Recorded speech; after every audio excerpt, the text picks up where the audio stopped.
Gundam style. Welcome back to Wow Cool Robot, a G Gundam podcast.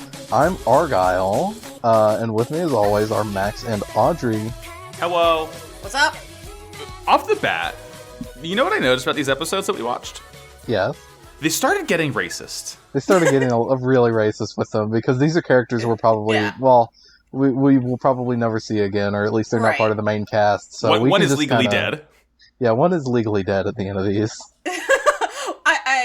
I did have a note about this in the second episode, but now that we have filled out our main roster of characters, everyone else we're going to see really digs deep into national stereotypes. Yeah. Because they're not going to show up again, for the most part. Or if they are, it's going to be in minor ways. Sometimes, like in the second episode, this actually ends up being good, remarkably. Yeah. Mostly, though, what you get is our first episode. God. Yeah, there's a lot of first episodes. It's first episodes all the way down. Yeah. We watched Gundam episodes 7 through 9, and we are going to talk about them for you, dear listener. Shall we just hop in? Yeah. Let's go. Let me tell y'all about Mobile Foida G Gundam, episode 7. Prepare to fight, desperate fugitive. In the past, we see Chico Rodriguez and his friend Gina looking down on Earth from the Neo-Mexico space colony. An old man tells him that one day the Earth's oceans will recover, and so Chico swears that he'll take Gina there in the future. In the present, Domon searches for Kyoji in Neo-Mexico. He is captured and nearly killed by Chico, now the Gundam fighter for Neo-Mexico. Gina falls ill, and Domon and Chico take her to be treated by Rain, all the while trying to avoid the Neo-Mexico military, who are after Chico for deserting his country. As they are captured, Chico gets in his Tequila Gundam and fights with Domon, who appears to kill Chico with Shining Finger, but only pretended to kill Chico so he could live with Gina in her remaining days in peace. Uh-oh, we did a racist one. Uh-oh. My first note here is literally just uh-oh, sisters. This one, it starts off strong. Does it?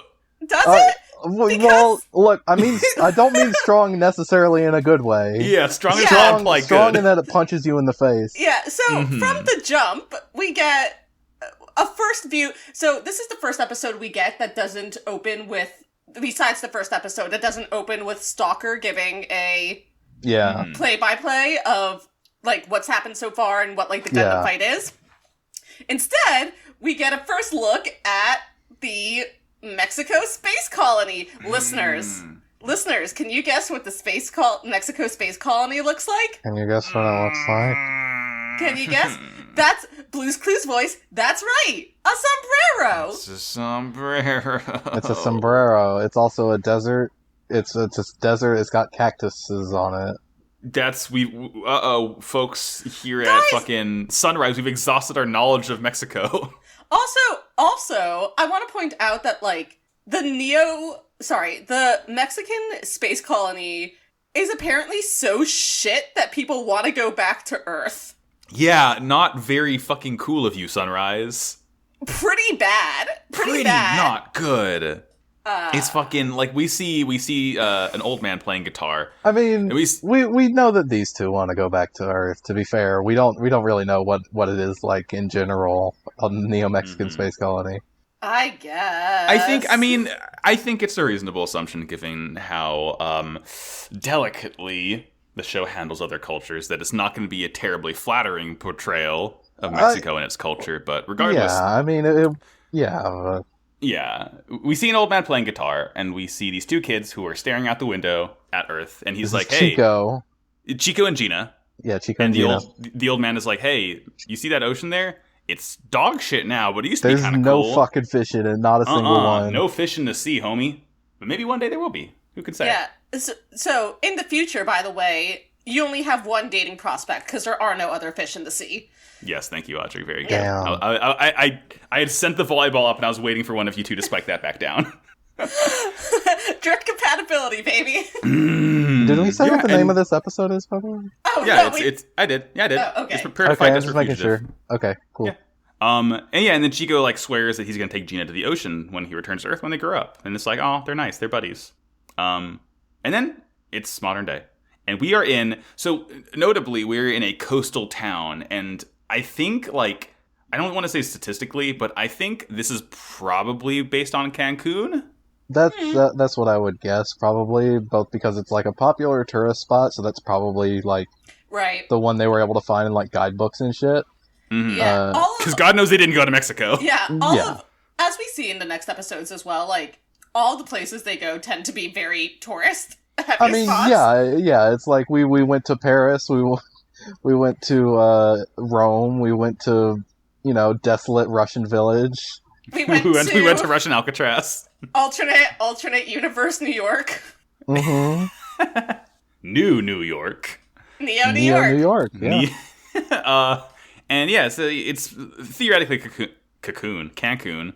Domon's there, he's in the markets hanging out. And first of all, we see Bunny. Bunny's here. Bunny. Chibity's mom. Happy Mother's Day, Xbox. Chibity's 4 weed-smoking girlfriends are now stalking Domon. Yes, and yes, they smoke weed.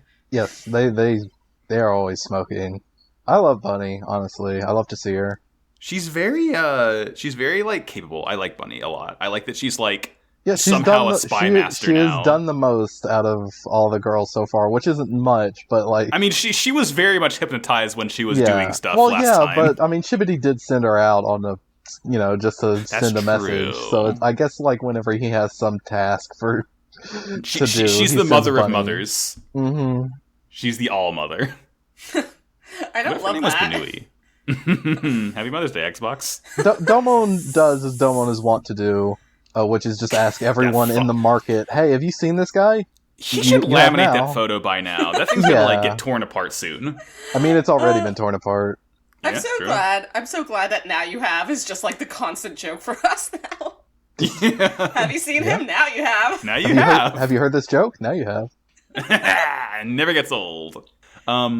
And the old man, the Domo talks to, he's like, hey, don't fucking ask this shit. You're going to wear out your welcome. The country, oh, Jesus Christ. The country is strict on immigration.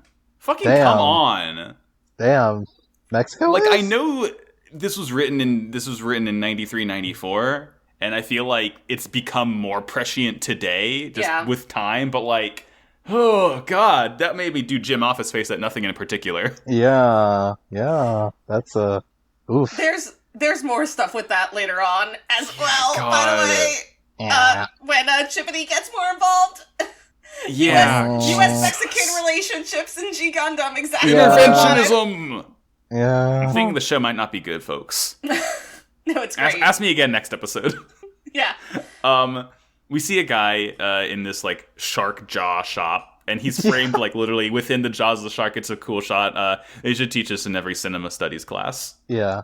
He's just hanging out, and then as Domon is walking away, he sneaks up behind Domon and hits him with a fucking blow dart. He just blow darts him. Good night, Mr. Coconut. Sweet dreams, Prince. And then we cut over, speaking of, we see the man himself, we see Steven Universe Chibity, who, it's very funny, future host of the show, Jay, tweeted that, shout out to Well Cool Podcast, for calling Chibity Crockett Steven Universe, without mentioning that he wears a pink shirt with a yellow star on it. It's very fucking funny to imagine someone who doesn't watch a show and it's just like, why are they calling him Steven Universe? What the fuck's going on? That's what he wears. He's Steven Universe. Exactly. He's not wearing the shirt now, though. It's the Steven Universe shirt. Nobody else wears it unless they see it. I do love the concept, just in general, of a watch podcast that you listen to with no intent of ever watching the original content. That's powerful. That's like, I think, the only objectively good way to consume media in 2021, the year of our Lord. Yeah. Chibity's not wearing a shirt, though. He's shirtless, and this guy is fucking torqued. Well, yeah, he's a Gundam fighter. What do you expect? He's hanging out. He's on a yacht. He's getting fed grapes and shit and tanning. Okay, I need to talk about the way he eats these grapes. I love it. I love Are you the experiencing animation. a problem with the way he consumes? Yeah.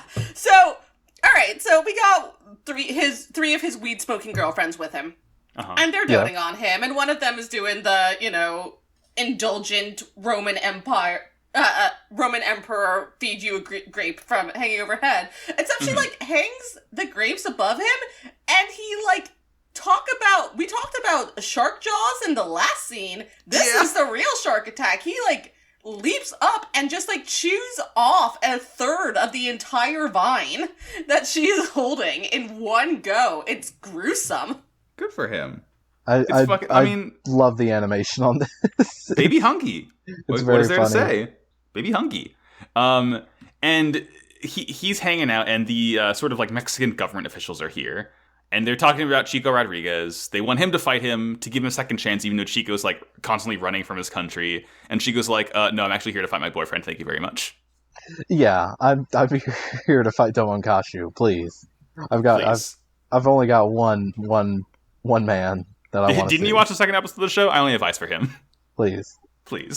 I will say, like, these episodes are fun because we get Domon continuing to, again, look for Kyoji, but every time he does now, and this is sort of like a trend that's going to continue, he runs into one of the members of his polycule. Uh-huh. Yeah. They're like stand users. They're magnetic. Yeah. So, so this one is Chivity, which is, it's fun. It's good to see. Love to see him. And yeah, he doesn't really play a particularly large role in this. He's just there. Not a huge one. He does one thing, but for the most part, he's literally just there vibing. Yeah. Yeah. Again, it's his Cancun vacation.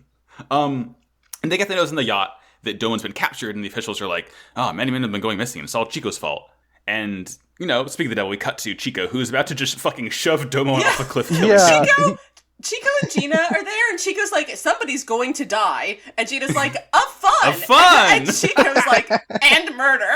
And murder. I'm going to kill this man, Gina, please. He doesn't even throw him off the cliff. He throws him at the edge of the cliff and is about to kick him off, like, just to be extra dramatic. Mm-hmm. And speaking of dramatic, Gina starts fucking coughing up blood, basically. Yeah. She's Poor got girl. super mega polio. She has space consumption. Yeah. We found a new strain of tuberculosis in space. Oh my god. It's G tuberculosis. Yeah, while they're G. coli. While they're fussing at each other. Pretty good. Oh, that's pretty good. Domon gets back up. Mm-hmm. They spar for a little bit before and then Domon gets back down. Yeah, he collapses again. I get knocked down, and I get up again, and I get knocked down again, and I get up again. You're definitely going to keep me down. I drink a blow dart drink. I drink a tequila drink. And Chico's just about to fucking stab him with a knife now. Yeah. God. And then I guess we, as like Domo started passing out, he's, all that activity really got his fucking blood pumping, so the tranquilizer's moving through him real quick. And he sort of flashes back to the recap of his family being, and him being sent to Earth. It's like, hey, remember episode 6? Now you do. Wow. And then we wake up and Gina does stop Chico from stabbing Domo in the back. Yeah. Because as he wakes up, he sees Gina in the room, and she clearly saved his life. Very good. Thank you, Gina, so much. Thanks, Gina. Thanks, Gina, for my for my life. We also see the rest of that family photo that he got the picture of Kyoji from. I think we see the full photo in episode 6 as well. We probably do, but this is the first time I noticed it. It's a nice photo. It's cute. It's cute. I like to see little baby Domon. Little Domon. Look at him. He's cute. As Domon's in the room, he gets a transition from Rain, and she's kind of surveilling him, and she tells him that, just let it go. Chico probably knows nothing about Double Gundam. Let's go somewhere else. And then Domon's like, Rain, have you read the premise of the show? I'm going to fight this guy. And she's like, yeah, you're going to fight this guy. Men only care about one thing. And it's fucking disgusting. And it's fucking disgusting. Yeah. Yeah? No, I got nothing, sorry. Okay, Rain's going along with Domon. She's like, all right, whatever, sure, dude. But she kind of says to herself, she's so tired, but she'll always stick with Domon. And I like that. I like the sort of dedication they have to each other. I hope that nothing changes in the next episode or so regarding that. And Gina, Gina also tells Domon, hey, leave Chico alone. Like, he's just a guy. And then Chico's here, and they're about to fight. Yeah. This is the next morning, by the way. Yes. Yeah. Time has passed. That was past. They fight. Chico's got a fucking trident. Yeah, he is like one of them fishing spears, which is like not. I would expect this from a different Gundam, which certainly we'll see later on. But like, I think that one also has a trident. So that one is, I mean, just looking at it, much more likely to have a trident. Voted as most likely to have trident in high school. But, I mean, again, I'm glad that they don't give him some weird racist weapon. I don't know what racist weapon you would have, like I'd rather not think about Mesoamerican it. obsidian dagger or some bullshit like that. So I have a couple comments about, well, not about like the weapon itself, but first, like before Chico is convinced to fight, he basically, they're like cornered by the Mexican government, right? Mm-hmm. I think we're skipping some things, aren't we? Did I miss that? Is there an earlier fight that I'm missing? Yeah, there's an earlier fight. No, this is like they're sort of they have like a fisticuffs inside the room. Oh yeah, they're about okay, to. sorry. I thought. Never mind. Ignore me. No, sorry. The boys are fighting quite often. The boys are about to fight, but Gina collapses from her G. coli, and they rush and get her out of there to try and find a doctor. Mm-hmm. And hey, Domo knows one. I mean, I guess one. I don't think Rain's actually a doctor. I think Domo knows. Rain is the only competent person I've known in my entire life. Surely she'll know what to do here. Aid. She has some tech gadgets. Rain is a doctor, just not a medical one. Yeah, she's a robot doctor. She has a PhD. Yeah, Gundams are kind of like humans, right? Same shape. What could? Yeah, that's certainly Domon's logic. Well, the Gundam has legs. Gina has legs. Rain, work your magic. Yeah, they go back into the village and they're just kind of looking around for a doctor when the old man from the marketplace calls out to them and tells them to come with him. So this old man is weirdly important for this episode. Yeah, he's weirdly important. He says it's important that they stay strangers though, so they never really get to know who he is. And they go back to his place, and then Rain comes to meet them and throws all of them out of the room that Gina's in. Domon, if you peek, I will never speak to you again. Yeah. It's cute. It's cute. It's like, no looking, boys. Yeah, and she's examining Gina, and she says, gasp, she has G. coli. And it is now that Chippity chooses to pull up and Gundam Maxter. Mm-hmm. A parade through the streets of Cancun with an asterisk because we don't know if it's actually Cancun. Not a good look. Not a good look, Chippity. Something border wall, something Berlin, modern Berlin Wall. God, horrible. And then sort of Chico runs into the streets because he has his blowout ready. He's going to take out Chippity, and honestly, if he did it right then and there, I wouldn't blame him at all. It'd be justified. Pull the trigger. Pull the trigger, Chico. And Domon runs and stops him, and then they're kind of having a scuffle in the crowd, and Bunny's on the parade float and she sees Domon, and then the Mexican authorities start firing upon them.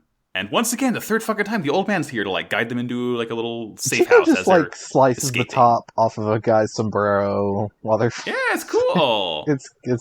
It's cute. I like Chico. I like his cool Fisher hat. He looks like a less twinkish Caesar Zeppeli, kind of. He's got the headband and the That the is a fucking landmine of a sentence. Yeah, there's a lot to unpack on that one. Much to consider here. Let's see. So yeah, the old man. It's the headband and the facial hair, I think. Yeah. Yeah. They're escaping. The old man guides them into a safe house, and then we learn Gina's escaped the little room that she was, being held in. And Chico's like, "It's all your fault, Domon!" And Domon's like, "I don't know, bro. I just want to fucking fight. Don't worry about that." And now we learn that Gina got her G. coli from the colony. She's about a year left on her life. And, now this is nice because the boys, despite they're willing to fight each other, they have this nice just conversation about this. They actually talk and share their feelings as men. Yes and no. It's as much as we can get in G Gundam. It's stupid. It's Domon's kind of an asshole here. So Domon's kind of an asshole always. Yeah, I know, but particularly here.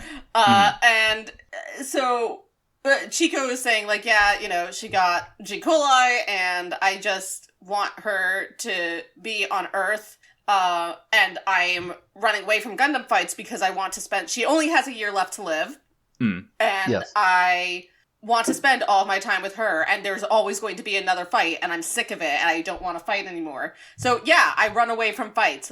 Fucking sue me. And Rain's like, "Oh, that's so sad," and Domon's like, "That's fucking stupid. It's fucking stupid. You're a man. You should fight.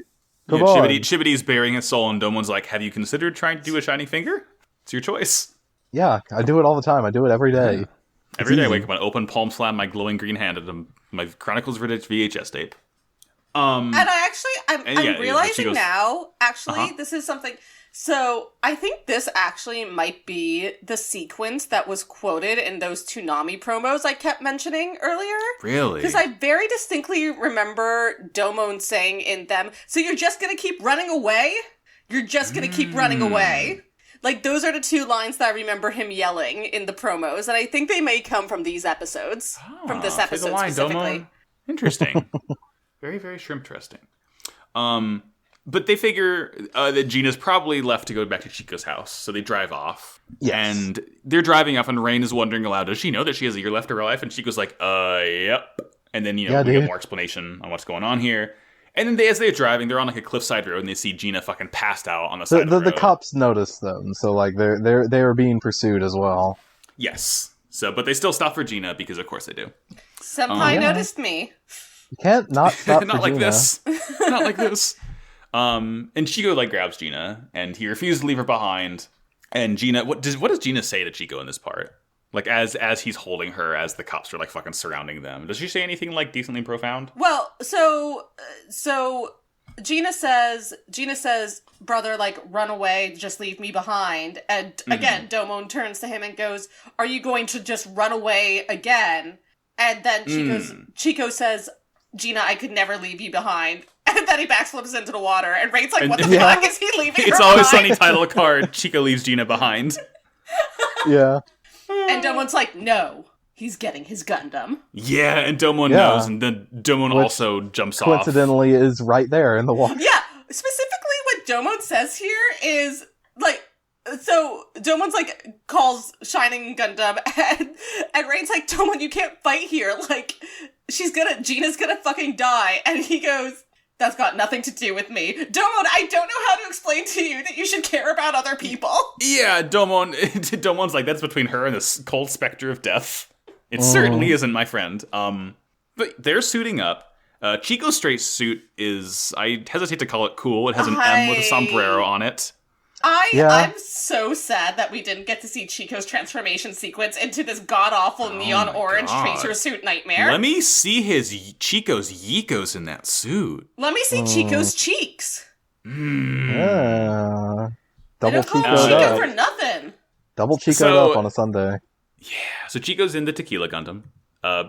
Graciously... It's called Spike Gundam in the dub. Yeah. It is... First, okay, positives... I like the color scheme. I like the light brown, dark brown, red, and a nice bluish green color accents. I like the asymmetry of it. I like that one arm has a heretofore unsaid spiked pauldron. Both the bracers are spiked.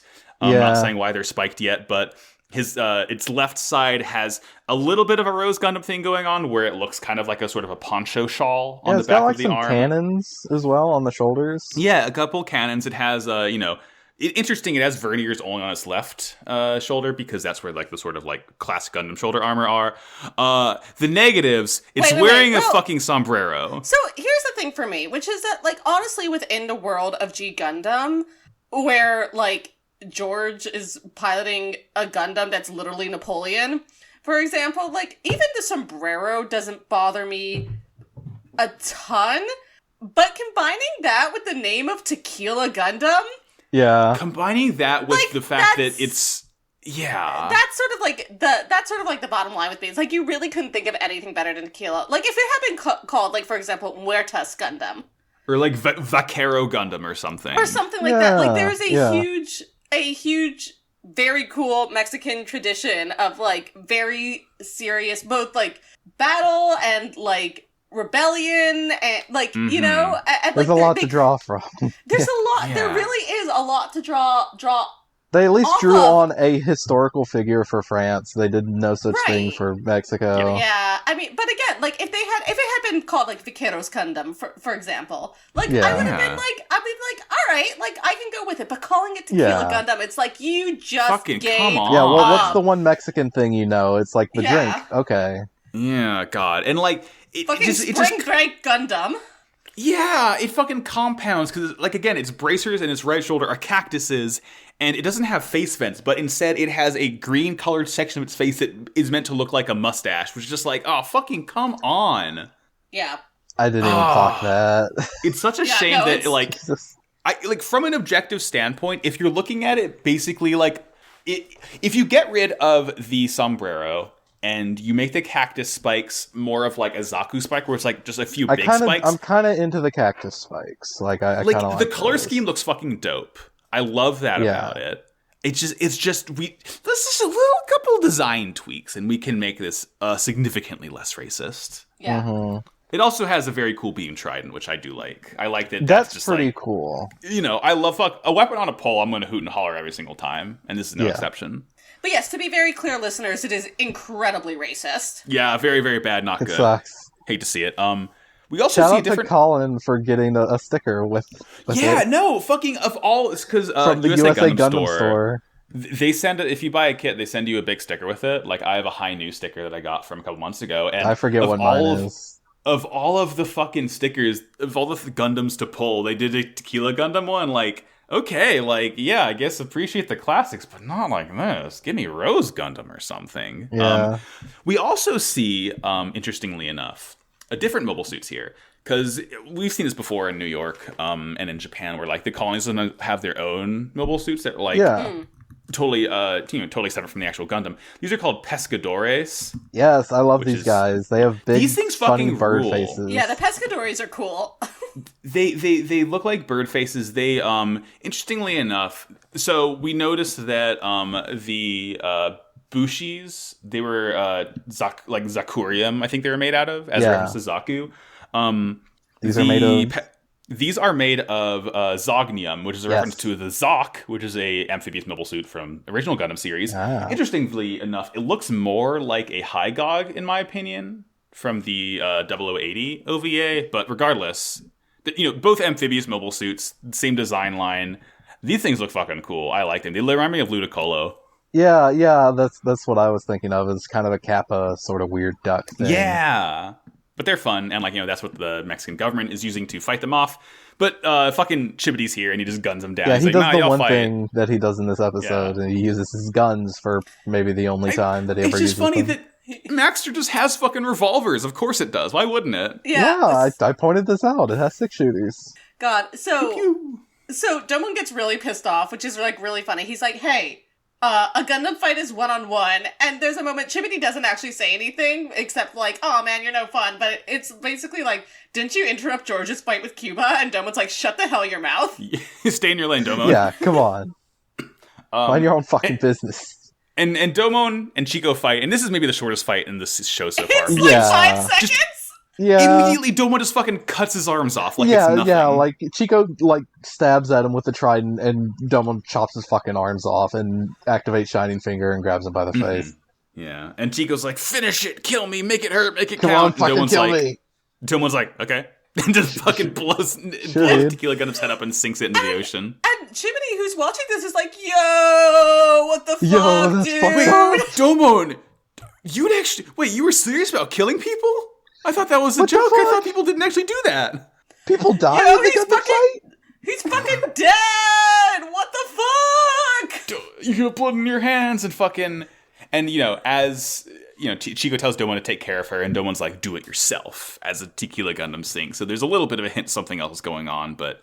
And Domon also literally has to, like, lay it out for Chibity, like, yeah, Chico didn't die. The Gundam fighter representing Neo Mexico died. Yeah, and it's like, and then, Rain, like, has to radio the commission that Chico died, and she's like, all men are the same.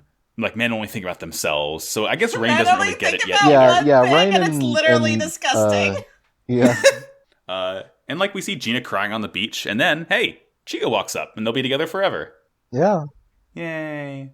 Yeah, this is after the Mexican authorities walk away. They are satisfied. Literally just walk, they're like, damn, I guess he died. Yeah, he died an honorable death in battle. Goodbye. Yeah. They're like, oh, he's definitely dead. And he died serving his country. All counts of treason are, like, gone, and he will be remembered fondly. Bye. Jim off his face. And then it's like later that day or evening or just later in general, and they're sailing on the ocean in the sunset. And Chico's like, hey, the ocean's full of life. This actually kind of... sucks. This sucks shit, actually. This shit hurted. Yeah, so after all of this, they're on the ocean, and there's plenty of fish. There's plenty of life in the ocean, calling back to the opening sequence of the episode, and Gina's like, I think it would be nice to be reborn as some of that life. And Chico says he was reborn in the sea when he went down with the Spike Gundam. And Gina's like, do you think I will be reborn that way? And Chico's like, yeah. And then it ends. And that's it. Fucking that shit hurted. Yeah, that sucks shit. Actually. God. I forget that Gundam can actually have hard-hitting emotional moments. It's a shame it had to happen after the funny racist robot. Yeah. It's honestly remarkable that it was able to happen in the same episode. Yeah. I'm not going to give them credit. I'm not going to say they turned it around, but, on paper, good moment. It's like, I think the story between them is, like, fine, right? I think it's just like although the window dressing is like, oof. Yeah. Oof. It makes it icky. That's the episode, though. And next up, we got some better ones. I'm so excited for this episode. Yes. Listeners, did you know that I'm Canadian? Did you have a summary for this one, Argyle? Yes, I wrote one right up. on. I have it on a piece of paper right here that I wrote at work. Rattle it off, buddy. Let me see if I can actually read this. This is episode 8. Old Grudge, Revenge of the Space Police. The episode starts with a flashback. Two people, a man named Andy and a woman named Norma, are manning a security station near Saturn when a pirate vessel collides with their station. We then cut to present-day Neo Canada, and after an argument, Domon and Rain part ways, no longer to be partners. Domon is then approached by a large man who turns out to be the Neo-Canadian Gundam fighter Andrew Graham. Graham wants to team up with Domon to defeat the Neo-Russian Bolt Gundam, but Domon refuses and Rain is taken hostage in the ensuing scuffle. It's then revealed that Graham and his wife were the ones in the security station, and that his wife, Norma, was killed when Argo boarded the station after the crash, and Andrew wants revenge on him for this. He then sights the Bolt Gundam and sets off in his Grizzly Gundam, but not before Rain hitches a ride with him. And as he fights Bolt Gundam, Rain enters the cockpit but is knocked out by Andrew. And Domon enters to rescue Rain. And in the fight, Domon is able to disable the Grizzly Gundam, but before he can, the cliff underneath them collapses, and Grizzly Gundam is about to fall with Andrew and Rain in it. Before they can fall, however, Argo rescues them. He grabs their hand, pulls them up, and it is revealed that Argo, in all his years as a space pirate, never killed anyone, and in fact, when Norma died, he was on the run from space police and was trying to rescue her because they accidentally crashed into the space station. And that's kind of it. Yeah. My first note for this episode is I love Wolf 359. Yeah. Sorry, my audio did cut up, but I was celebrating with you, Max. Yeah, good. Yeah. It's just a reference for me specifically. I don't get it. This one's for Audrey. It's definitely not for me. Listen to a Wolf 359. It's a very good fucking show. It's just, their space station, Andy and Norma are here. And they want to start a family. They're fucking in space. Yeah. It's only a week until we get to go back to the colony and we can start a family together. Yes, man. But then an object is approaching on a collision course. It's fucking space pirates. Fucking space Outstanding. For some reason, I forgot that Argo, they literally said that Argo was a space pirate. So actually seeing, they're space pirates, and you sure fucking know by the ship. Yeah, I'm really glad that space pirates follow the same customs as ocean pirates. They're Skull and crossbones, baby! Like... Did you know, I don't know if either of you two know, but there is literally a Gundam, in the main Gundam timeline of Universal Century, they get to space piracy. There's literally, it's called Crossbone Gundam. It fucking rules. I am aware of Crossbone Gundam, just by the name and the look, and I do love it. It's just Treasure Planet, beloveds. It's just Treasure Planet!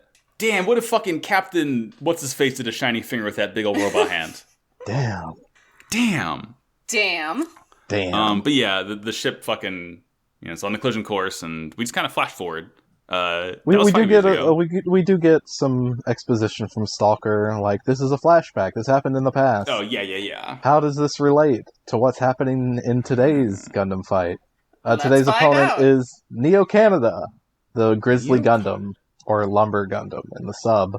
And we start in this episode in...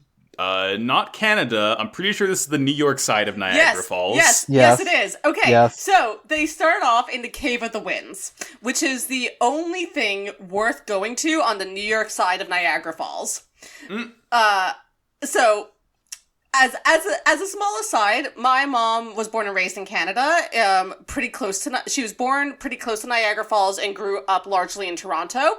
So the trip from the New York suburbs up to Toronto was a very common one for me to take. And these are activities I've done a number of times over my lifetime, every time I've crossed through Niagara Falls. And so how inaccurate was it? It actually wasn't that bad. Like, that's pretty much what Cave of the Winds looks like. The only thing that was a little bit inaccurate is what part of the falls they were at. Because Cave of the Winds is along the strait, and they were along the horseshoe, it looked like, in there.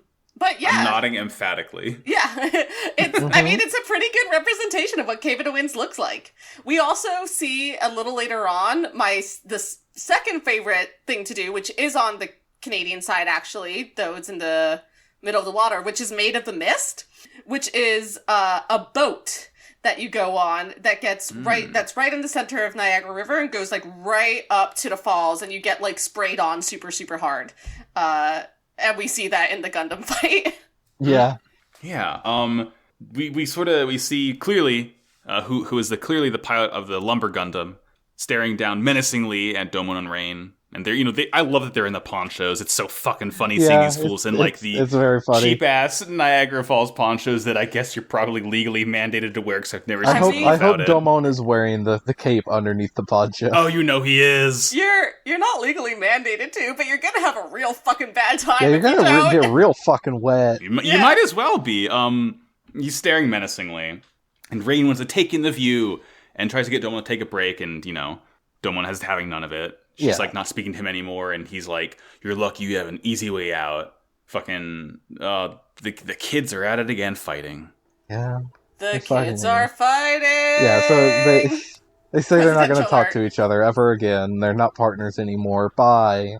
I'm never speaking to you. And Rain's off in a huff, and as she walks down the stairs, this fucking once again another JoJo-sized character, Andrew Graham, shows up. Yes, this dude big is boy season. Bananas large.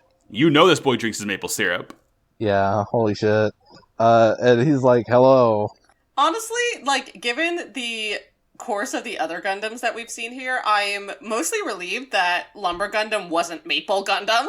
I know. Yeah. It's weird, right? Lumber Gundam really, Lumber Gundam feels a lot more natural of what a country would make, because it's doesn't have maple sleeves on it. It's not like Hockey Gundam. It's just like a big beefy gun with cool tree chopping axe arms. Right. Yeah. It's kind of cool. Subdued. Yeah. It's very not blasé. It's just very it feels utilitarian. It feels like, I guess we got to make a Gundam for a country. We have trees, let's chop them down. The thing with G Gundam is that I feel like it was trying to envision a world where Gundams were Eurovision. And succeeded sometimes, but failed much more often. Yeah. And sometimes when they fail, it's good. Sometimes when they fail, it's bad. Yeah. Andrew Graham's here. And, the next scene, Rain is, staring down at that little... She's staring down at the Cave of Winds, right? The Cave of the Winds, yes. Cave of the Winds. She's staring down. She's this boat sailing around the falls. And Domon and Graham are there. That's Made of the Mist. Okay, yeah good. Got it in one. And they're talking, and Andrew is like, I think I want us to team up to defeat Bolt Gundam. They're here in Neo Canada. Just give me. I heard you fought him.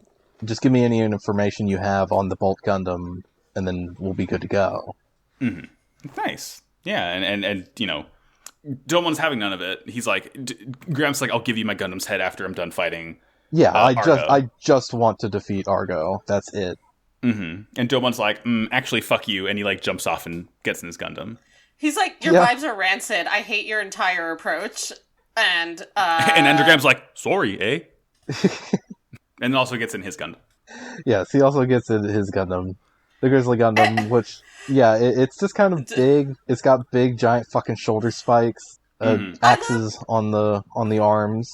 It's pretty cool. Yeah. I love how Domon's like, your vibes are rancid. In response, I'm going to destroy this natural wonder.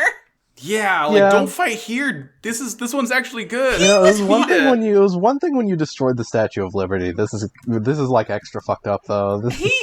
He was literally hiding Shining Gundam in Niagara Falls, in the waterfalls. Yeah. Dude, that's so fucked up. That's so fucked up. I know. How many? Yeah, he has destroyed the Statue of Liberty, the Eiffel Tower. To be fair, the Eiffel Tower was on its last legs. The Eiffel Tower, and the Statue of Liberty was already broken in half. But it's you finished the job. Yeah, and it's always, with the exception of Eiffel Tower, I love that it's always how he just summons Shining Gundam. How did he get Shining Gundam into the Statue of Liberty to begin with? I don't know. It's certain. It has to be a function of these fucking mobile fighters that they can just worm their way inside things to be burst out of dramatically. What will do the most damage to national pride?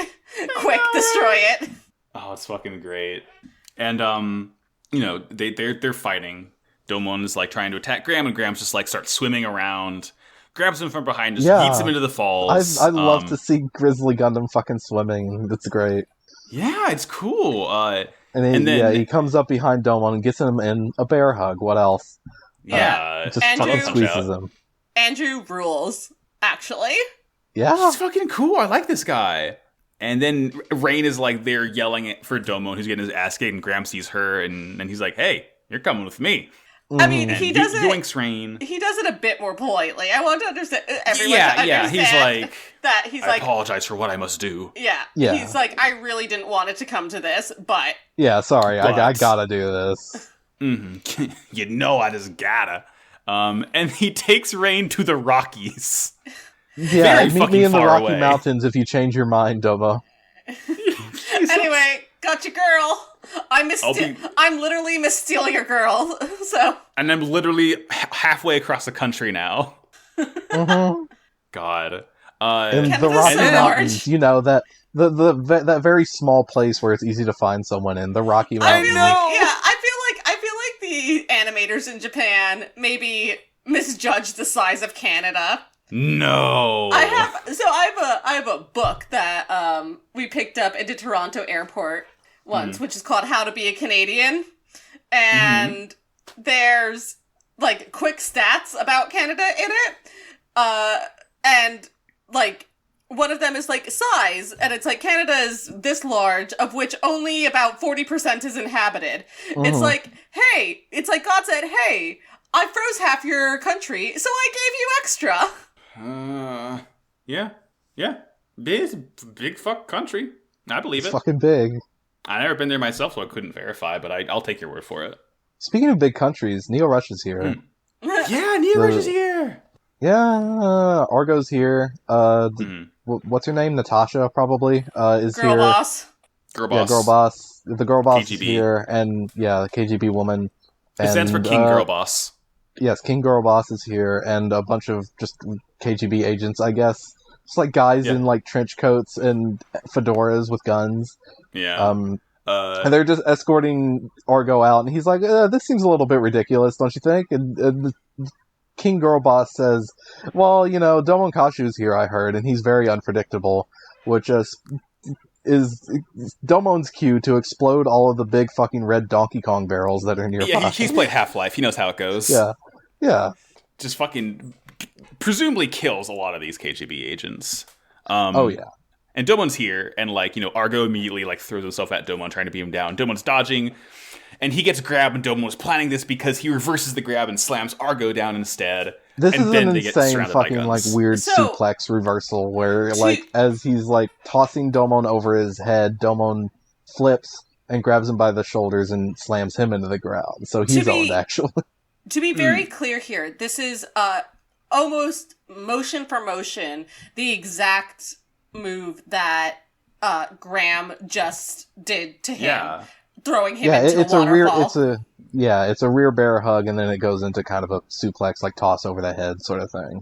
Yeah, so Domon is learning. It's intelligent. Yeah, exactly. He gets hit once, and he's like, I'm going to become Sentinel about this. Yeah, this is literally, he wanted Argo to do literally this exact move because he had an idea and he wanted to test it out. That's why he did this whole thing. He's a Final Fantasy Blue Mage. He gets hit with a move and he can do it now. He's playing 3D chess. He's playing 3D chess. And then immediately I saw you both have the grappler moveset, so I figured you would have the same special move. Yeah, exactly. Yeah, I'm trying to narrow down where your hitbox is. Yeah, I noticed you're using the same V trigger. And he tells the KGB and Argo, he's taken to some fucking room somewhere, and he's telling them about Andrew Graham. And Natasha KGB mentions that Andrew has Rain, and Domon's like, we're not partners anymore. Yeah. Yeah. And she's going to cooperate with Domon though, but she's scheming something because there's no reason why she would just say, yeah, I'm going to work with you. She's not that kind of lady. We cut to the desolate cabin in the woods where Andrew had... Yeah, I love that movie. Where Andrew has Rain, and he's just like, yeah, I'm sorry I had to do this, but I just want to fight that Neo-Russian guy, and this is when we find out that Argo is responsible for the death of Andrew's wife, because he was on that space pirate vessel that crashed into them. Surprise! And he boarded the space station, and then something happened, and Nora got ejected. And then the by crashing into the space station, it opened up a breach in the hull, so they were getting sucked into space, and he came down, and he basically blocked Norma off from Andrew. So he couldn't see what was happening, and it looked to him like he basically fucking Lion Kinged her. Basically. Long live the king, and pulled her hand off, and her grip was released, and she got sucked into space. Yeah. And critically, he passed out before he sees what happened. So but obviously, it means that Argo. He knows it was Argo's Argo. So obviously, it means Argo killed her. There's literally no other explanation. Yeah, and then when he woke up, the space station was abandoned. There was nobody in it, and Norma was dead. It was torched to shit as well. There's no way anyone could have survived being in there. Yeah, that's it. And then also, oh no, Argo, wake up! You fucked up big time. Yeah. Oh god. And we cut over. TGB lady tells this exact same story to Domon. But she's like, wow, that's suspicious because in all of his time as a space pirate, Argo never killed anybody. God. The famous space pirates have one rule. No murder. This is everyone abides by the One Piece rules. Exactly. And then Graham hears the big KGB plane coming, and he runs off. And Rain is trying to talk him out of it, and of course he ain't listening. All men are the same. I was He hitches a ride on the shoulder and just grabs onto one of the fucking spikes. Yeah, I have to say, Rain. Cool, but also you know what, Rain, just let him do a little murder. So her big thing is I'm not gonna. So she's like, you're gonna kill Argo then, and Andrew's like, yup, gonna kill Argo, and she's like, why would you do that? And he's like, have you been listening to me at all? Rain, have you watched the episode? have you been processing anything that I've been talking to you? And she's like, do you think your wife would be happy with that? And I was thinking to myself, I'm like, I mean, probably. If she was actually killed by Argo, I would definitely. Yeah, if a space pirate crashed into our space station when we were a week from retirement and then killed me, I'd probably be pretty pissed. Yeah. I would probably be like, go kill his ass. I was about to fuck on Earth in gravity. You took that from me, Argo. Just let him do a little murder. It's fine. And also, it's fine. Also, how is it any different than Domon's plan for Kyoji? I know, right? Fucking come on, Rain. You can't pick and choose here. It's one or the other. Yeah. But, Argo's mobilizing. I like this big fucking plane that they've got, the Bolt Gundam on. Yeah, it's very, it's not... It's what you'd expect, Neo-Russia to use, Mm-hmm. And Rain's able to, get into the actual cockpit. The original deal was that Domon was going to fight Andrew first and, weaken him, and then Bolt Gundam would come in to, finish him off. Oh, right. Yeah, Domon's it's a style that favors your style. Yeah. Because, you're obviously going to be here to pick off whoever's going to win when they're weakened, so I'm sure you're going to Argo decides to take off on his own and fight Andrew first off. I love how imposing. It still hits great seeing the Bolt Gundam, flying overhead, because it's just this fucking hulking monstrosity. I love this, shot of it getting up out of the plane. It feels like they put a lot more work into Bolt Gundam than any other ones into how fucking huge it is. Even though it's not really significantly taller or larger than the other ones. It just feels... It's big, McLarge, huge. I mean, it's chunky, it's thicker, right? But it's not really that much taller or more imposing. The only thing that's actually significantly bigger that we've seen is Devil Gundam. Yeah. Which is it's bigger for bad reasons. That's fucking... Yeah, no, I looked it up. Bolt Gundam's literally only a meter taller than Shining Gundam. Yeah. Just seems a lot bigger. Just because it's more thicksome, you see. They do a lot more shots from the ground of Bolt Gundam towering over you, you know? Yeah. I like this fight because it's a grappling fight. This is a pretty cool fight, yeah. I like the Gundams fighting without any peripherals. It's just fists and legs and heads. Mm-hmm. No cell phones, just living in the moment. What could be better than this? Before they start fighting, though, Rain makes her way into the cockpit of Grizzly Gundam. It's hey, maybe you shouldn't do this? I don't know. Your wife would probably be pretty mad about this, probably. I don't know. And Angie's no, fuck you, and just punches her in the gut and knocks her out. He's I think she'd be into it, actually, and punches her in the gut. Hey! Watch that. We have a new count that I'm officially declaring. It's Rain gut punch count. Yeah. Yeah, that's it. That's the one. New drinking game. Every time Rain gets knocked out by a punch to the gut. Oh, poor Rain. You won't make it through the show. And Domon sees all this happening, and of course, he has to interfere. He jumps off the plane, yells, Gundam! And he gets in Shining Gundam. Yeah, they start fighting, and they're just kind of they're evenly matched at first, but Argo gets distracted for just a second, and Andrew's able to tackle him to the ground and is about to just chop him up with these big fucking axes. I love the shot of him getting the axes out. It's cool. And yeah, this is when Domon comes in the Shining Gundam and shoulder checks him. I love this one too, to the ground. Yeah, he's I have a new weapon, and it's literally the thing he's already learned from Andrew. Yeah, try your special move on me, idiot. I learned the counter. We see as they're fighting, because Domon's punching the chest and everything, and I love the fucking shot of him punching him in the chest. It's fucking so funny. He's so... And then the KGB agent on the plane's he's attacking the cockpit, and Natasha KGB is oh, but this isn't an official fight, comrade. Yeah, and this is when Andrew puts him in the bear hug again, and Domon does the reversal and gets him on the ground, and I love this, using the shining finger while he's just on the ground subdued, and yeah, he just goes straight for the fucking cockpit. He tries to basically burn it off to get Rain out of there. Yeah, but yeah, they're on the He's cliffside. not trying to kill Andrew. He is trying to get Rain out of there. I think they are on a cliffside. Cool. That is very suspensefully cracking as they're fighting. Uh-oh, sisters. Uh-oh. And then he gets through, he breaks open the cockpit, but the cliff breaks, and they fall. Well, and they all die at the end. Yeah, right. Good show, everyone. We did it! So, Domon and Shining Gundam fall all the way down into the water below, and it's actually a really cool shot to see the cockpit start flooding as Domon opens it. So Domon opens the cockpit to shout out, but Lumber Gundam is hanging onto the cliff by one hand. And he is apologizing because Domon stupidly ripped the cockpit open. Both Andrew and Rain are exposed now if they should fall, and probably would not survive without... Oh, they gonna die!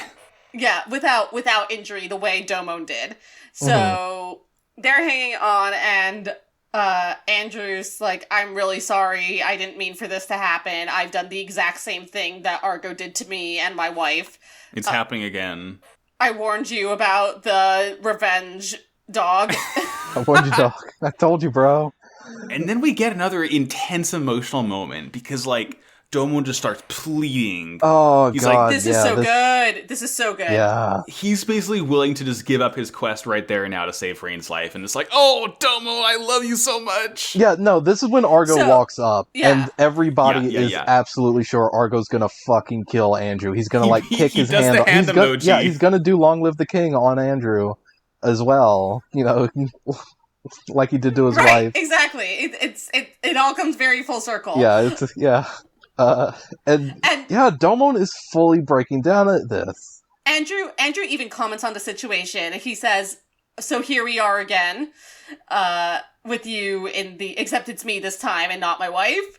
And, and as Argo stares down at them, Domon's like, Argo, don't do it. I'm begging you not to do it. I will, just step away, please save Rain. You can have Shining Gundam's head. Like, I don't care as long as Rain lives through this. Yeah. Oh. And Rain's like, oh, Domon. It's like, girl, you're about to die. Yeah, you're about to die. Yeah, maybe don't be like, oh, you're cute.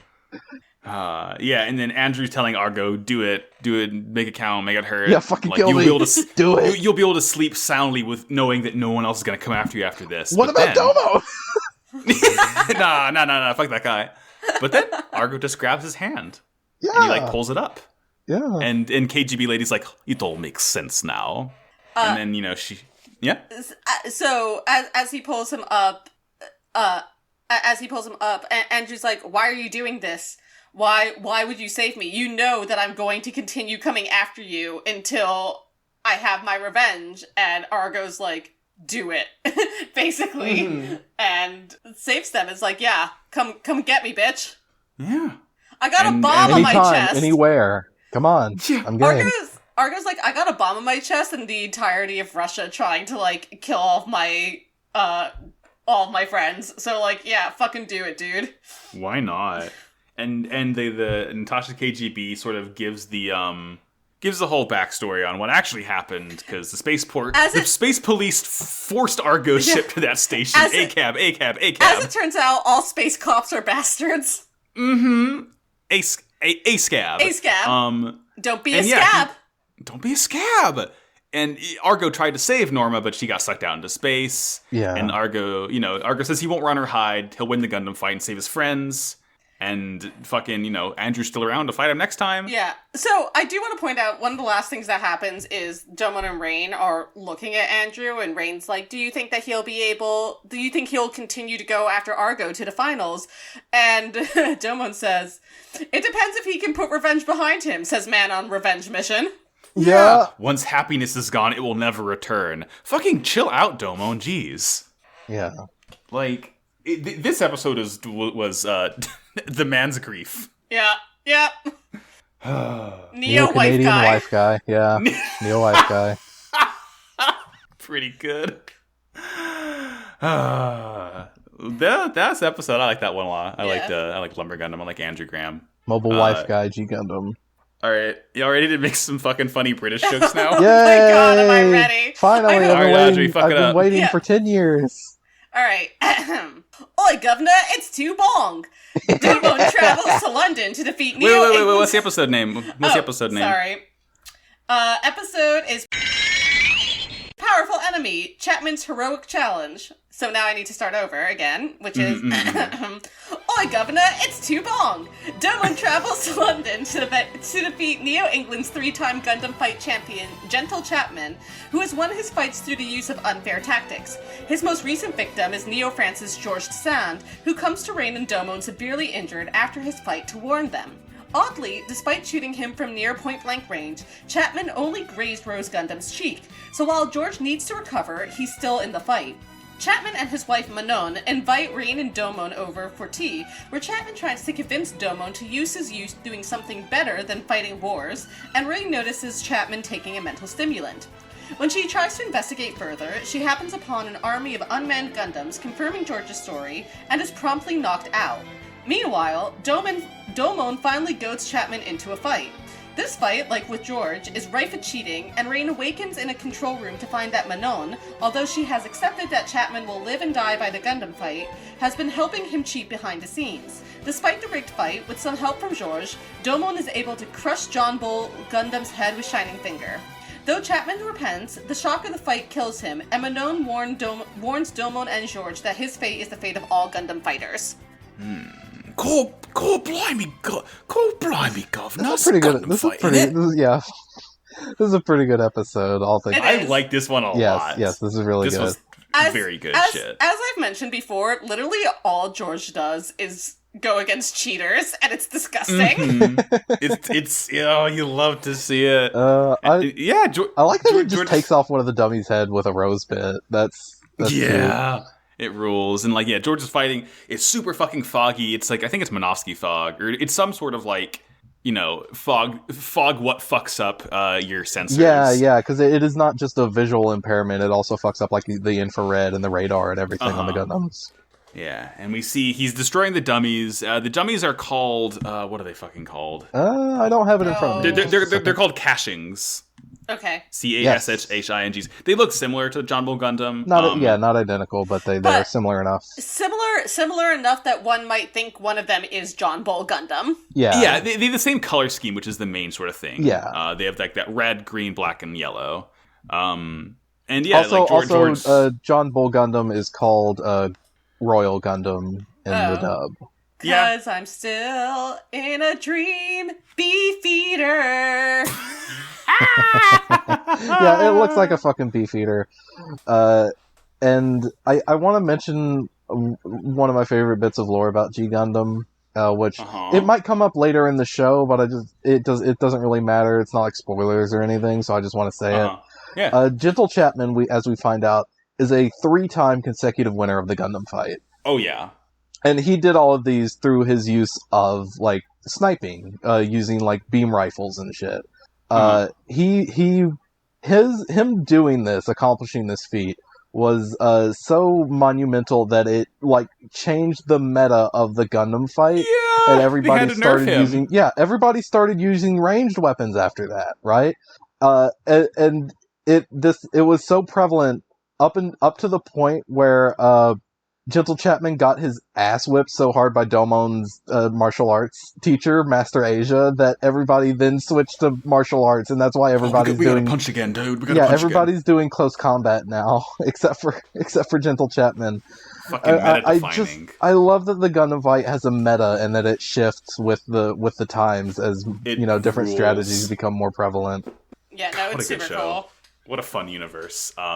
Yeah, George gets fucking knocked down in this fight, and he's like, "You're cheating using dirty tactics. All battles must have a winner and a loser." Mm-hmm. And as he pulls the trigger, Piglet, a gunshot rings out, and Domon's walking through London, and he's like, "I hate that sound." Yeah, me too, bud. Yeah, me too. And yeah, fucking, he's in a casino. We see Gentle Chapman here, who's just winning everything. Hey, it is Casino Bar, the famous casino and bar. It's Casino Bar. I have a very I'm very interested about how Domon made his way in here. How he was able to locate Gentle Chapman and go right up to him and be like, "Hey, you're Gentle Chapman, right?" And how no one stopped him at any point in this. He followed the fucking trail of medicine bottles. In this very clearly high stakes. Oh God. Yeah. Okay. Damn, it's true. Yeah, can't fucking argue with that. Oof. Anyway, he is here. Is the most important part. Yeah, and say the line, Domon, have you seen this man? Now you have. Yes. He asked about the photo, but Chapman's like, play me first. Play me first, governor. Yeah, play a game. Yeah. I after I'm done playing this game of poker, then I'll talk to you. I'll tell you what I know. But Domon's impatient. He's like, "Well, no, fuck you. Get off, other guy. I'm gonna play this game of poker." Yeah. Again, very similar strategy to how he approached George the first time. Mm-hmm. Yeah? Yeah. Domon's like, if I win, you have to tell me everything about the photo. And Chapman is like, if you lose, and Domon's like, a man tends not to think about what happens if he loses. Don't worry about it. But clearly, General Chapman's cheating with the dealer. Because, Domon has 3 of a kind, and Chapman has a full house, but Then Domon grabs the wrist of the dealer, and she has a literal ace up her sleeve. Yeah. Stupid. And then everyone, like, fucking pulls guns on them. Yeah. Why not? Why not? Yeah, why not? And even at this point, Rain walks in, and they immediately pull guns on her, too, because, again, a Japanese woman walking into a bar after a Japanese man has walked in, clearly the Gundam fighters, clearly they're in cahoots. She specifically, like, pushes her way through, and then she sees Domon with guns pointing to him, and she goes, Domon? Oh. And she's like, and then they all point guns at her. Poor Rain. She gets to put so much shit. Don't worry, Gentle Chapman sets them up with, a nice place to stay, some swanky living spaces. And, God, I don't really remember what happens at this point. Rain is very, very flirty with Domon in this hotel room. So they have like a very small flirting scene, but like almost as soon as the English like gentleman who got them to their room, and like Rain's like, haha, woo, glad we're here because I thought we were going to jail. Yeah. Almost as soon as her escort leaves, there's another knock at the door, and they're like, oh, what did these British assholes want now? And it's not British assholes, it's George. Hey, it's a French asshole. It's Domon's real love interest. Yay! Yes. George is here.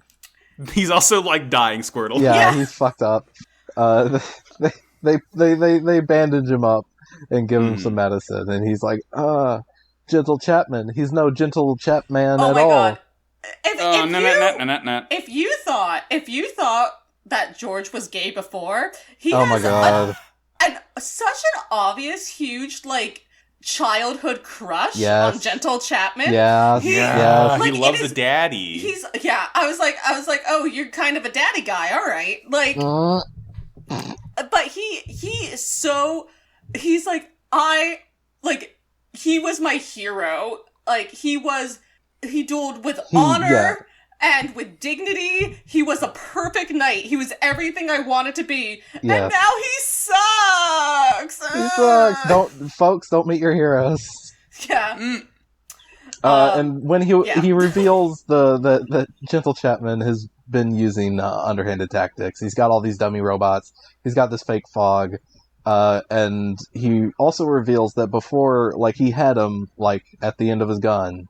But before he could pull the trigger, he kind of recoiled in pain, and whenever he did shoot, he just kind of grazed George's cheek. Mm-hmm. Didn't actually take off the head section. Domon is like, that doesn't sound right, but I don't know enough about the English to contest it. Yeah. Oh, that's weird. And then we cut over. George is waking up from a nightmare. He must be a bad shot. Yeah, not very gentle. Gentle Chapman wakes up for...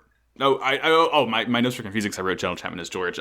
Gentle Chapman wakes up from a nightmare. He needs his pills. And his wife, who is the dealer, says, like, honey, you're taking so many of those. Let's go to Mars after the tournament ends, baby. And that's how you know that's someone... They ain't gonna make it out of this one if they're talking about their future plans. Let's go to Mars and start a family. We'll meet our friends, Andrew and Norma there. Let's go to Mars and get human debris slaves and make iron-blooded orphans. Oh, no. Yeah, fucking dire. And yeah, she's a dealer. And she wants to invite Domon over for tea. And she's like, why? And she's like, he reminds me of you. Not a great endorsement.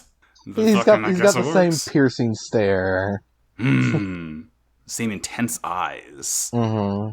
And Domon and Rain are driving over to the estate. And there are all these weird, like, cannon-looking things that look vaguely also phallic. London seems like way more ruined than any of the other places we've been to so far. It was the Blitz. Yeah, the Neo Blitz. God. Oh, I really don't want to think about the implications of a Neo Blitz. Well, okay, at least a German Gundam has literally nothing to do with Germany. Yeah. The Oktoberfest Gundam. Oh, yeah, the later Hosen Gundam. We'll get to the German Gundam in good time. Don't worry. We'll have plenty of screen time for German Gundam. I know. Yeah. Yeah, they drive over, and Domon, like, doesn't want to drink the tea because he's very suspicious of it. He just wants to fight. He's not drinking that tea. He's not drinking that Gatorade. I'm not here to drink tea. He's not taking a sip, babes. Well, I mean, to be fair, the last time he drank tea, he did get drugged and woke up in a simulation that kind of fucked him up a lot. Yeah. Chapman's like, oh, you don't want tea? You want a bottle of what instead? Mm-hmm. What a bottle? Oh, what a bottle? A bottle of what? Never gets fucking old. And Chapman's like, there's always going to be someone stronger than you, and this pisses Domon off to hell. And and at this point, Chapman kind of like crushes a pill up into his tea and like leaves it on the counter. So at this point, Rain excuses herself and has a funny comedy Mr. Bean whoopsie slip. I gotta go powder my nose. Very obviously grabs the pill from the table, and Manon's like, okay, I know what you're doing, honey. Oh, okay, I see how it is. And Manon like looks at one of her like bodyguards or whatever, and like not inconspicuously like nods her head in Rain's direction. As long as, if we're gonna play this game, you know. Which is like astounding to me. Like it really, I think, highlights for me how completely oblivious Domon is. Because he doesn't notice at all. No, yeah, he's too busy staring at Gentle Chapman. Anyway, Chapman's like, man, you're so fucking young. Why the hell are you doing this?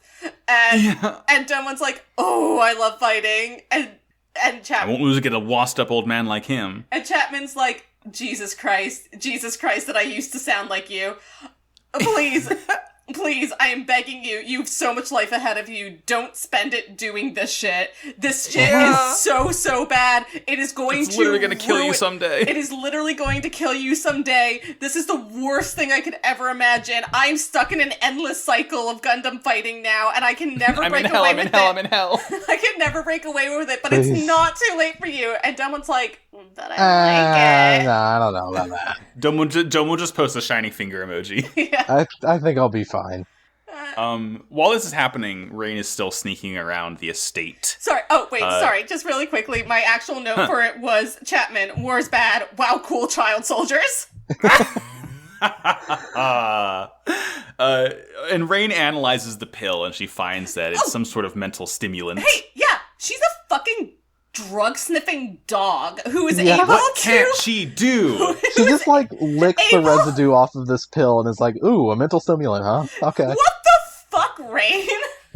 She is like, okay, I know that G Gundam doesn't have new types, but Rain is clearly some fucked up cyber new type if she can do all this shit. Yeah, she's got a drug testing lab in her stomach. Well, we'll get to what Rain is towards the end of the series. Oh, tremendous. But, and then she's, like, sneaking around, and she finds this, like, underground hangar full of the caching, so she sees all these dummies here, and as she's about to leave, she just gets gut-punched yet again. 2 for 2, baby! Number 2! Oh, baby! Not Rain. And she's knocked out. Meanwhile, Gentle Chapman is holding a gun on Domon. Yeah. Is that Chapman? He's got a gun! Chapman is the anti-army recruiter. He's like, I swear to God, if you join this fight, I will kill you. On God. Domon is not exceptionally worried because, I mean, we were shown in episode 1 he can catch bullets, so... That's just, every time that somebody points a gun at him, all I can think is, what does it matter? He can catch the bullets. What? He can just do that. So, why does it matter if somebody points a gun at him? Oh my God. Maybe we live in a universe where guns are equivalent to their wielders. Maybe it's fucking Sex Pistol rules. Who knows? Yeah, maybe. Mr. Chapman! You have to take your mental stimulants! The whole horse... Mr. Chapman! The whole horse versus Mista rules. Whoever is actually better at it has the better gun. Oh my God. The medicine wears off and Chapman kind of falls over. And then, again, Chapman goes to get in the John Bull Gundam because he clearly can't talk sense in the Domon, so he must fight. And Domon writes, where else? London Bridge, where his Gundam is yet again underwater. Yeah, it's in the Thames. Or no, it's Tower Bridge, right? Yeah, it's Tower Bridge. Tower Bridge is the tall one. I learned that from Assassin's Creed. Yep. It's in the Thames, they fight. Fucking Rain is, like, waking up in the control center, and she sees Manon there who's, like, running the show. Yeah, she's in the gamer chair. She's in the gamer chair. She presses the gamer button. She's playing like an RTS at this point. Yeah, she's like a little like window playing fucking. She's playing Warcraft. She's got the Fog of War, and she's got the little. Yeah, she literally activates Fog of War. Yeah, this those weird like big tube things outside the estate were, and they just like blast the fog all over London. So now we know what that is. And then she exposits to Rain. Chapman has taken such a toll from all the fighting that he's like become addicted to these mental stimulants. He can't get rid of the gunpowder soaked into his body. That's why he's fighting till the end. That's a fun line. I like that line a lot. Yeah. It's just like he won all of these fights, and he just wants to continue fighting. Again, men only want one thing. I will say, like he is a hero to Neo England. Yeah. And to remain a hero to the end, he has to be like invincible. So she's going to help him be that. I will say that he's pretty daddy here, and I kind of see what George saw in him. I'm like, yeah, all right, dude, I get it. I'm picking up what you're putting down. He's kind of badass. And speaking of George, as this is all going down, so same tactics as his fight against George, with all these, what are they called again, Max? Cachings. All these cachings around, and one of them is about to get Domon good when it is blown up, and Domon looks up at the top of a building, and George is there in Gundam robes. Yay! I'm applauding. I'm clapping like a trained seal. I love to see my boy. I want to see my special boy. There he is. Here he comes. Yeah. Here comes the special boy. Here comes the special boy. And George is like, I'll take care of these guys. You go after Chapman before he fucking dies. Yeah, George is like, please save my DILF crush from himself. I don't have any other daddy to fawn over. At this point, Chapman is just, he has handfuls of the fucking pills. He ate like 100 fucking pills at once. My man off the shits. But I mean, you know who's even more off the shits? His fucking wife. Hey, Manon, you're a wild bitch. What the fuck? So back in like ground control, fucking Manon and like Rain is talking to Manon, and Manon's like manipulating all of the cachings and like doing all this stuff, and Rain's like, why like Chapman's a national hero, why would he do this? And Manon turns to him and goes, he has no idea. Yeah, this is all me, honey. Yeah, I've been doing this. It's surprise, newsflash, asshole. I've been cheating the entire time. It's like he must remain invincible in the eyes of the good British people. So she's like, like Rain. She's like, men are all the same, and men only want one thing, and it's literally disgusting. And that thing is to sacrifice their lives for a stupid fight. And I love... That's why I love him. I love my husband so much, and I've come to terms with the fact that one day this will be what kills him, but by God, if I'm not going to delay that day as much as I can, honey. Mm-hmm. Yeah, unfortunately... If it's what kills him, he's gonna be fucking doing it, goddammit. Yeah, unfortunately she looks at her phone and it does say the day Chapman's gonna die on her calendar app. Because Chapman, he has his rifle to Domon, and he keeps on falling back because of the pills, and he's like, finish me off, but I know you're too soft to do it. And Chapman's continuing to egg Domon on, be a true warrior, and Domon eventually shining fingers and blows up Chapman's head. And then immediately we just cut over. Manon is on the battlefield holding Chapman, who is, straight up dying in her arms. Oh! And he's like, sorry, love, I can't keep my promise to take you to Mars. Oh, God blimey. It looks like me, Governor. I'm going to the big Buckingham Palace in the sky.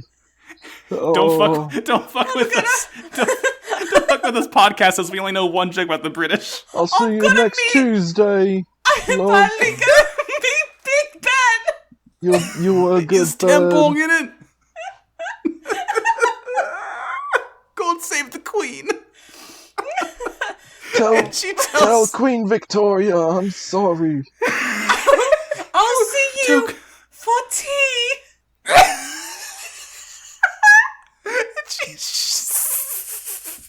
Tell Queen Elizabeth III I died saving God, country, and Queen. Stupid.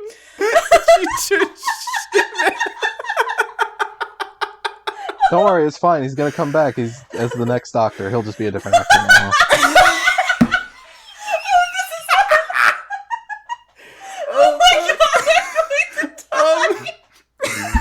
Jesus Christ, I'm crying. Oh my God. Oh, fuck me. Oh my God. Okay, we're good. Oh my God. Manon tells the gang, she's like, I knew this time would come. This can all happen to you. Don't do drugs, kids. Don't do drugs, kids. This is the fate of a warrior, but you can avoid this fate. I'm not going to tell you how. Goodbye. Bye. I'm going to bury my husband now. Don't get on that magic herb. Don't do cocaine, children, please. Oh, Jesus. Oh, my chest hurts. I'm lightheaded. Oh my god. Fucking stupid podcast. Gentle Chapman is dead. Long live Gentle Chapman. Gentle Chapman found dead in London. Is he okay? Yeah, but he's dead. He's dead. Oh no, Gentle Chapman. Why, Mr. Yumi Daddy? That's George. Yeah. Jeez. I'm in literal tears. Oh, good. It's been a while. It's been a while since we fucking gone off on one like that in a podcast. I'm going to miss you, King Bob. I'm going to miss you. Oh, Christ. Oh, God, that fucking... It was the Minions joke for me, personally. Oh, I'm sweating. Fuck. Oh. Oh, hey, good episodes, folks. Good episodes. Yeah. All right, let's say we wind down. I got a little something. Oh, I also have a little something. Okay, we can do. Well, mine has to do with George, so I feel like this might be the better. Oh fuck, we never. You do. I don't know when George is going to show up. We never pointed out there's a new opening now. Now that we've met all the main cast members, you see the five boys. Yeah. Oh, yeah. It's not that different, but it's yeah. You do George, Audrey, because we don't know when we'll see him again, but we'll definitely see Domo next week, and I can do Domo. Yeah. Mm-hmm. Okay, so I'm gonna do. But will we see Domo next week? Who knows? I'm gonna do Beyond Mech World. You're going to love this. Trust me. Beyond tomorrow. Hey. Or Beyond. Oh God. Fucking Universal Century. Future Century. Future Century. Beyond Future Century. Jesus. So George's seiyuu in Japanese is 1 second. I do have this page pulled up. Let me find it really quick here in my... Why do I have so many tabs open? There we go. So, George's seiyuu is Takumi Yamazaki, who has been active for a long time, since, like, 93. But... Jesus. Yeah, but has not actually had, for as long as he's been active, that many roles, and not that many notable roles. So, I would say that George is probably his best known role. He is also known for voicing Toripi, the anthropomorphic green parrot, in the Shimajiro TV series and in the Shimajiro film. Yeah, alright, sure. He's been small roles in a few things. One of the things I did notice he was in was the infamous hentai Urosuki Doji, which was the... Okay. If you don't know anything about Urosuki Doji, it's a 1993 hentai that came out right when there was the genitalia banishment... not banishment. Yeah, it all got mosaicked out. Yeah, the censorship laws about genitalia really came into effect in Japan, and Urosuki Doji was the first hentai to get around that by using tentacles. So Urosuki Doji is generally considered one of the, if not the origin of, because obviously there's things like the Fisherman's Wife that go back way, but of modern, like, tentacle hentai, I guess, like, the popularization of it. So he wasn't Urosuki Doji. He's Kanjuro in One Piece right now, which is interesting. But most notably, the other biggest role he has had is of young Revolver Ocelot in MGS3.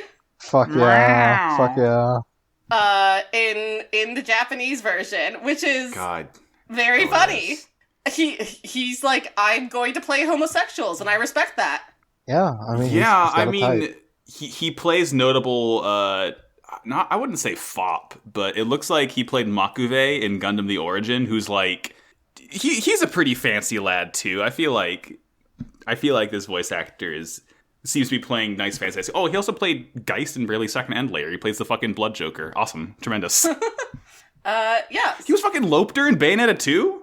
Yeah, I would Damn. say that his more noble roles have been in video games than anime. Honestly, he was Balon in Tales, and Tilkus in Tales of the Tempest, and Emperor Peony in Tales of the Abyss. He's been in a bunch of Tales games. A lot of Tales. Yeah, I've noticed that. Like, I feel like if an actor's in one Tales, they're in like 10 Tales.